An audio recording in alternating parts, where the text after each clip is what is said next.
성과 살림의 꽃을 피우자!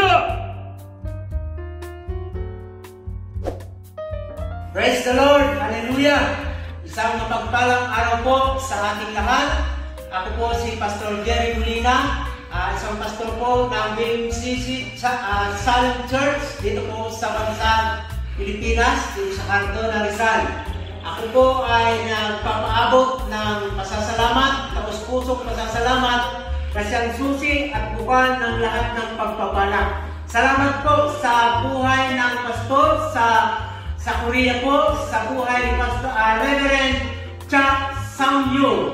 Pinaabot po ng aming church dito po sa Pilipinas ang aming taos-pusong pasasalamat. Sa Diyos po namin binabalik ang papuri, una sa Diyos, pangalawa po sa inyo. Ito po ang taos-pusong pasasalamat po namin. To God be the glory. Pagpalain po tayong lahat.